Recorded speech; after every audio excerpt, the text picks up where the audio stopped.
का जो ये इनकी जो पुस्तक है जो भोजपुरी गीतों से समृद्ध है। हमारी भारत भूमि अनेक भाषाओं की जननी है, हर भाषा का अपना सौंदर्य है। मैं अवध का रहने वाला हूँ। अवधि में भी लोकगीतों की, अवधि गीतों की अपनी परंपरा है, समृद्ध परंपरा है। हिंदी साहित्य में आच्छादित है अवधि।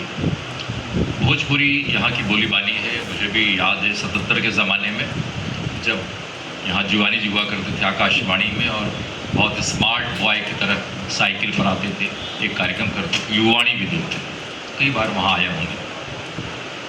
उनकी बोली जो भोजपुरी थी, बनारसी भोजपुरी है या बिहार की भोजपुरी है जहाँ से पैदा हुई, गोरखपुर की भोजपुरी है, लेकिन उनके कंठ से निकली भोजपुरी का जो आस्वाद था, मैं बोल तो नहीं सकता था, लेकिन उसकी छुअन, उसका जो तत्वबोध है और छू लेने की कला बहुत अद्भुत थी।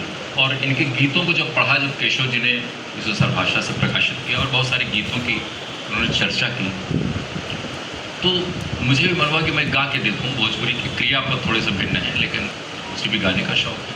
तो बहुत अच्छी रचनाओं के प्रणेता हैं। एक हिंदी के कवि ने कहा कि जो गाया नहीं गया भुला दिया गया है। हमारा हिंदी कविता संसार, जिसका कि मैं एक आलोचक भी हूँ, उसमें सारी अतुकांत रचनाएं हैं, बहुत अच्छी रचनाएं भी हैं, बहुत ख़राब रचनाओं का दौर भी है। लोक भाषा या गीत तत्व जिसमें होते हैं, वो छंदों से समृद्ध रचना संसार, उसकी भी अपनी एक बड़ी दुनिया है। पूरा काव्य संसार में संस्कृत का विद्यार्थी हूँ तो मैं जानता हूँ कि हमारे काव्य संसार एक बिरेवा प्रजापति, जितना भी कहा जाए कम है, लेकिन जो गाया नहीं गया है वो भुला दिया गया है। इसलिए हमारा पूरा जो कविता संसार है, जो कथा संसार है, आदि काव्य से लेकर महाभारत से लेकर सब चीज़ें छंद में उपनिबद्ध हैं, और इसी के कारण वे कंठों की शोभा बनी हुई है। मैं बहुत बधाई देता हूँ। लोक भाषा में लिखना बहुत कठिन है। जिस समय हिंदी का ही वर्चस्व लगभग शून्य हो रहा हो अंग्रेजी और अन्य भाषाओं के चलते पूरे विश्व में हिंदी की जो स्थिति राजभाषा होने के बावजूद बहुत विपन्न है, उसमें हम रचनाकारों का दायित्व है कि इस मिट्टी की भाषा को, इस मिट्टी के स्वाभिमान को हम जिंदा रखें। सुभाष जी एक गीत को सुना मैंने, उनकी जो वाणी का जो उसका टेक ऑफ है, उड़ान है, अद्भुत है। मैं बहुत मुग्ध हूँ और बहुत बधाई देता हूँ।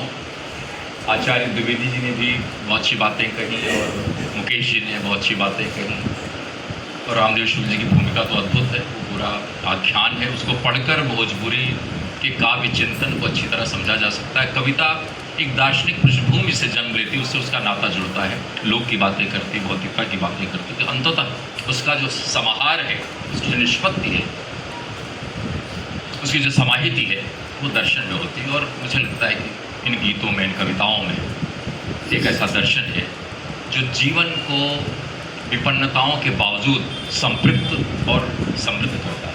बहुत बहुत बधाई।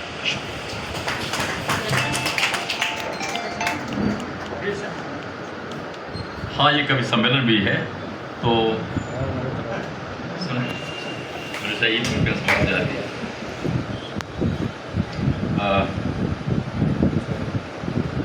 देखिए,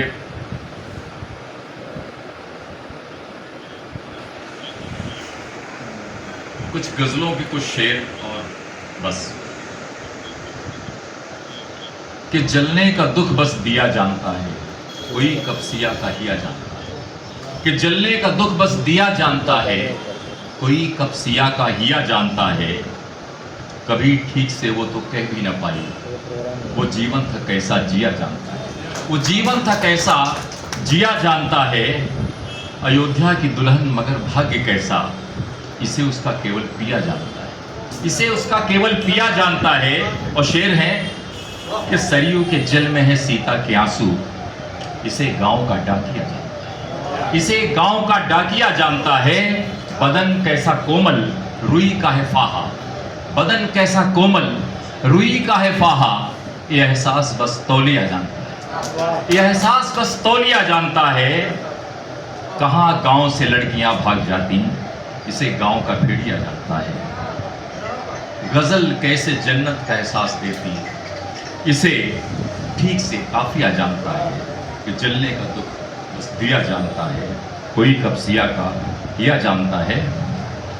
कुछ शेर और हैं कि जो गजल गोई हो तो अच्छा है, जो गजल गोई हो तो अच्छा है, रूबरू कोई हो तो अच्छा है। जो गजल गोई हो तो अच्छा है, रूबरू कोई हो तो अच्छा है। खेत खाली नहीं अच्छे लगते, खेत खाली नहीं अच्छे लगते, गर फसल बोई हो तो अच्छा है, गर फसल बोई हो तो अच्छा है। शेर देखें कि कैसे कबीरा सुनाएगा साखी, कैसे कबीरा सुनाएगा साखी। पास में लोई हो तो अच्छा है, पास में लोई हो तो अच्छा है। मत करो शोर जाग जाएगी, मत करो शोर जाग जाएगी। वेदना सोई हो तो अच्छा है, वेदना सोई हो तो अच्छा है। और दरमिया कोई भी संशय न रहे, जो साफ गोई हो तो अच्छा है। एक गजल और सुनाता हूं कि वो कैसी अजब दास्तां लिख रहा है, वो कैसी अजब दास्तां लिख रहा है। अभी खेत में बालियां लिख रहा है, वो कैसी अजब दास्तां लिख रहा है।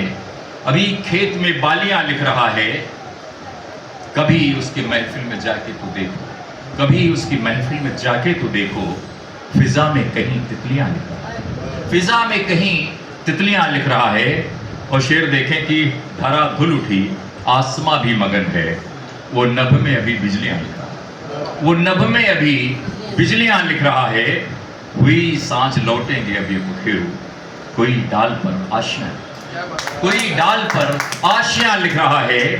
बजी घंटियां कितने खुश हैं ये चेहरे, कोई इस तरह छुट्टियां लिख रहा है, कोई इस तरह छुट्टियां लिख रहा है। कि कैसी अजब दास्तां लिख रहा है। और एक और सुना देते हैं कि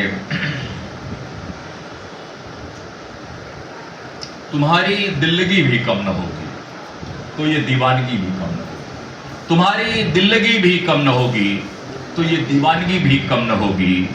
पकड़ लो हाथ मेरा और देखो, मेरी आवारगी भी कम न होगी। पकड़ लो हाथ मेरा और देखो, मेरी आवारगी भी कम न होगी। और शेर देखें कि तुम्हारी आंख में आंसू जो आए, मेरे भीतर नमी भी कम, मेरे भीतर नमी भी कम न होगी। तुम्हारे साथ चलना हो कहीं पर तो ये ख्वाहिश कभी भी कम न होगी, तो ये ख्वाहिश कभी भी कम न होगी।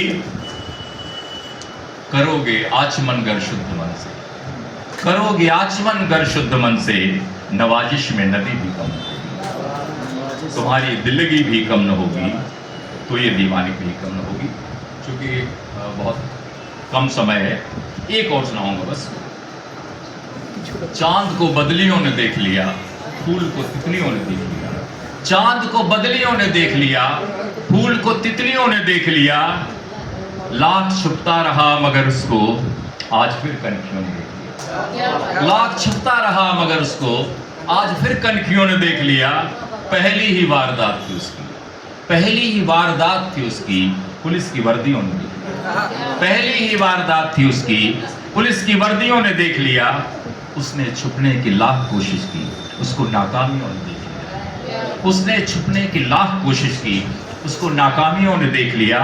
और शेर है कि यहाँ है कौन कितने पानी में, ताल की मछलियों ने देख लिया। ताल की मछलियों ने देख लिया।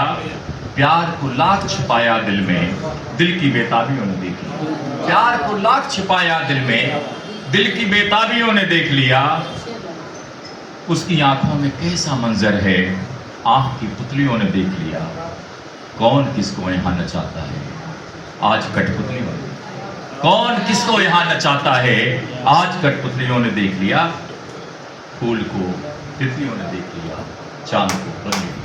शुक्रिया।